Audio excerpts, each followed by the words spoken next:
if you've got a flight planned to the UK, you're going to be out of luck because the Port Authority says that all flights between New York City metro area and the UK have all been canceled. Now, airports are shutting down across Europe because of this volcano eruption or volcanic eruption in Iceland. Well, joining us on the phone right now for a live update is Sarah Campbell. She's a spokesperson for Aberdeen Airport in Aberdeen, Scotland.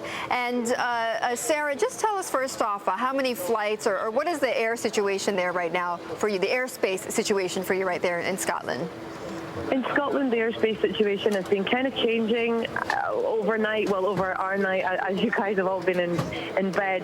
We woke up this morning to find that we couldn't operate any of our flights. Now, for Aberdeen, that means approximately 100 flights today. We haven't been able to. We've grounded them all. We've grounded also a massive helicopter operation. Aberdeen is a really big oil centre, and we have a lot of guys coming on and off shore through Aberdeen Airport through our helicopter base. So all these people have been forced to stay on the ground. If I was to estimate, I would say somewhere in the region of about 10,000 people's travel plans have probably been affected over the course of today. But if you look at the whole of Scotland and then likewise at the whole of the UK, we're talking about millions of people's travel plans have been really badly interrupted.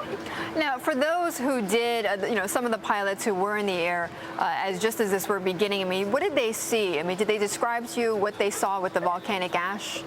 It's hard to really say. I mean, the ones who were flying close to the actual source of it in Iceland say it looked really different, but most people are saying that it looks like a regular cloud here, particularly in Aberdeen and over Glasgow and Edinburgh and London. The clouds look kind of normal. They look like everyday clouds. They're the same colour, they're kind of the same density. Our air traffic controllers have been saying that often pilots potentially could fly through a volcanic ash cloud without even realising, because it looks very different. It looks very similar. The only difference is on their radars. And very quickly, Sarah, when do you think flights will go back in air? It's so difficult to tell right now because the smoke and the ash are still coming out of the volcano in Iceland itself.